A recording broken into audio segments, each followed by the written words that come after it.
नमस्कार दोस्तों, पीसीएस पाठशाला में आप सभी का स्वागत है।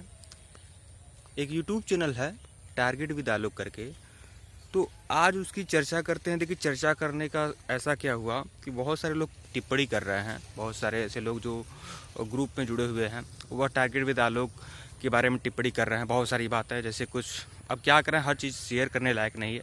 तो कुछ इस तरह की, जैसे कुछ लोग थे, उनके पेड मेंबर थे, मटेरियल लिए थे, कुछ पेड क्लास ज्वाइन किए हुए थे, तो वह लोग संतुष्ट नहीं है। कुछ ऐसे लोग हैं, तो उस विषय पर आज का वीडियो है टारगेट विद आलोक का। देखिए दोस्तों, हम उनको तब से जानते हैं, टारगेट विद आलोक को, जब उतने ज़्यादा सक्रिय नहीं थे ये।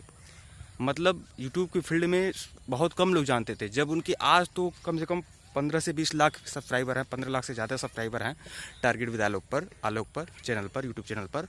लेकिन जब उनके समझिए 5,000 7,000 सब्सक्राइबर थे, तब से मैं उनको जानता हूँ और तब से मैं उनका वीडियो देखता था, तो मैं तब से उनको जानता हूँ। तो देखिए दोस्तों, यहाँ पर बात बताते हैं कि कभी कभी ऐसा होता है। यह यूट्यूब एक ऐसा फील्ड है कि यहाँ, जैसे देखिए, हर बिजनेस में होता है। एक अगर व्यवसाय की दृष्टि से भी देख सकते हैं इस यूट्यूब को, कि यहाँ पर क्या होता है कि जैसे टारगेट विद आलोक ने क्या किया कि शुरुआत में यह लंबी लंबी बातें किए, जो करना बिल्कुल ही हमारे हिसाब से ऐसा बात नहीं कि यह गलत है। जैसे उन्होंने कहा कि हम गरीब बच्चों के लिए यह यूट्यूब चैनल लाए हैं, जिनकी शिक्षा तक पहुंच नहीं है, जो महंगे महंगे कोचिंग में नहीं जा सकते हैं। तो उसको ध्यान में रखते हुए यह चैनल हमारे द्वारा लाया जा रहा है। यूट्यूब चैनल है टारगेट विद आलोक, हमारे द्वारा लाया जा रहा है, ताकि ऐसा हो कि कम से कम जो गरीब तबके के लोग हैं वह भी इस शिक्षा तक उनकी भी पहुंच हो सके। और उन्होंने बड़ी बड़ी बातें की, और बहुत सारे कोचिंग, जो ऑफलाइन कोचिंग संस्थान थे, उनको भी इनडायरेक्टली उन तक भी उन्होंने निशाना साधा। तो यही बात। लेकिन तब देखिए, जब उन्होंने ऑफलाइन कोचिंग का शिकायत किया, ऑफलाइन कोचिंग के बारे में उन्होंने अपनी बातें रखी, लेकिन एक ऐसा समय आया जब एक जियो की क्रांति आई और लगातार उनके चैनल ग्रो कर गए। ज़्यादा से ज़्यादा लाखों की संख्या में लोग पहुंचने लगे। अब तो 15 लाख के करीब मेंबर हैं। तो अब वह अपने ही मुद्दे से भटक कर प्रयागराज में अपना ब्रांच ऑफलाइन खोल दिए। तो देखिए, हमें इससे एलर्जी नहीं है, किसी को भी इससे दिक्कत नहीं होनी चाहिए। कोई अगर ऑफलाइन कोचिंग खोल रहा है तो इससे दिक्कत नहीं होनी चाहिए। और कमाने का सबका अधिकार है, सबका हक है। और देश के संविधान में ये है कि हम अपने निर्वाह के लिए बिजनेस कर सकते हैं। और भी अगर कोई शिक्षा में आकर शिक्षा के क्षेत्र में अगर कोचिंग खोल रहा है तो इसमें कोई दिक्कत वाली बात नहीं है।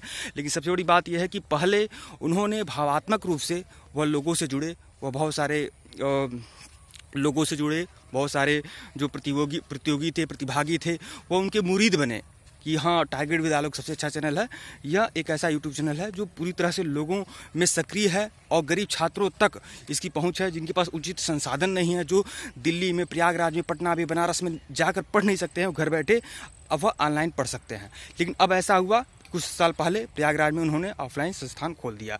तो हम इसी मुद्दे पर बात कर रहे हैं कि उन्होंने एक बड़ी बड़ी बातें कही, और लेकिन अब ऑफलाइन संस्थान है। अब तो पेड क्लासें भी चलती हैं, लगातार पेड क्लासें चलती हैं। लेकिन कुछ ऐसे लोग हैं जो अभी भी आरोप लगा रहे हैं कि उन्होंने ज्वाइन किया, जैसे किसी भी बैच के लिए, चाहे आरओ के लिए, चाहे यूपीएससी के लिए, चाहे स्टेट पीसीएस के लिए, किसी भी बैच के लिए ज्वाइन किया, लेकिन उनको उचित प्रतिफल नहीं मिला है। वो इस विषय से नाराज़ है कि उनकी उचित सेवा नहीं मिली हुई है और उनको मटेरियल भी अच्छे नहीं मिले हैं। ये हालांकि ऐसे लोग कम ही हैं।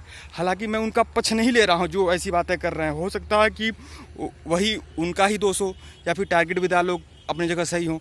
कौन सही है, कौन नहीं सही है, मैं इस विषय पर कोई टिप्पणी नहीं कर रहा हूं। लेकिन फिलहाल मैं बस एक जानकारी आपको दे रहा हूं कि जब वह यूट्यूब के फील्ड में आए थे, तब उन्होंने बहुत बड़ी बड़ी बातें की थी, और बहुत बड़े जो ऑफलाइन संस्थान थे उनको उन्होंने लपेटे में लिया था।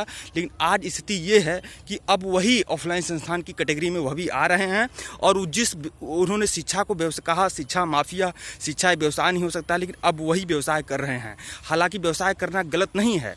कोई व्यक्ति अगर व्यवसाय कर रहा है तो गलत नहीं है। शिक्षा भी एक तरह से व्यवसाय ही हो गया है। तो कोई व्यवसाय कर रहा है तो इसमें कोई गलत नहीं है, कर रहे हैं, कोई बात नहीं है।